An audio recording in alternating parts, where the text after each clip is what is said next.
സങ്കീർത്തനങ്ങൾ അധ്യായം 39. മനുഷ്യൻ നിഴൽ മാത്രം.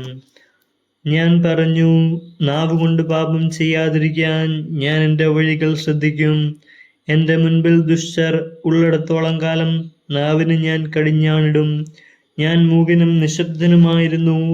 എൻ്റെ നിശബ്ദത നിഷ്ഫലമായി. എൻ്റെ സങ്കടം വർദ്ധിച്ചുകൊണ്ടേയിരുന്നു. എൻ്റെ ഉള്ളിൽ ഹൃദയം തപിച്ചു.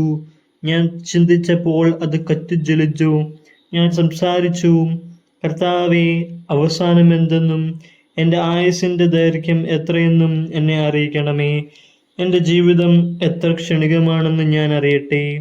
ഇതാ, അവിടുന്ന് എൻ്റെ ദിവസങ്ങൾ ഏതാനും അങ്കുലം മാത്രമാക്കിയിരിക്കുന്നു. എൻ്റെ ജീവിതകാലം അങ്ങയുടെ ദൃഷ്ടിയിൽ ശൂന്യപ്രായമായിരിക്കുന്നു. മനുഷ്യൻ ഒരു നിശ്വാസം മാത്രം. മനുഷ്യൻ നിഴൽ മാത്രമാണ്. അവൻ്റെ ബദ്ധപ്പാടുകൾ വെറുതെയാണ്. മനുഷ്യൻ സമ്പാദിച്ചു കൂട്ടുന്നു. ആരനുഭവിക്കുമെന്ന് അവൻ അറിയുന്നില്ല. കർത്താവേ, ഞാൻ എന്താണ് കാത്തിരിക്കേണ്ടത്? എൻ്റെ പ്രത്യാശ അങ്ങിലാണല്ലോ.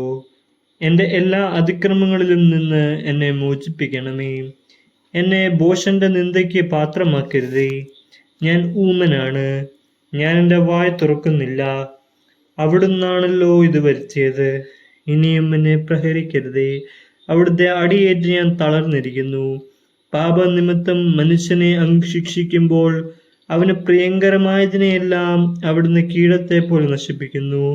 മനുഷ്യൻ ഒരു നിശ്വാസം മാത്രം. കർത്താവേ, എൻ്റെ പ്രാർത്ഥന കേൾക്കണമേ. എൻ്റെ നിലവിളി ചെവിക്കൊള്ളണമേ. ഞാൻ കണ്ണീരൊഴുക്കുമ്പോൾ അങ്ങ് അടങ്ങിയിരിക്കരുതേ. ഞാൻ അങ്ങേക്ക് അല്പനേരത്തേക്ക് മാത്രമുള്ള അതിഥിയാണ്. എൻ്റെ പിതാക്കന്മാരെ പോലെ ഞാനും ഒരു പരദേശിയാണ്. ഞാൻ മറഞ്ഞില്ലാതാകുന്നതിന് മുൻപ് സന്തോഷം എന്തെന്നറിയാൻ എന്നിൽ നിന്ന് ദൃഷ്ടി പിൻവലിക്കണമേ.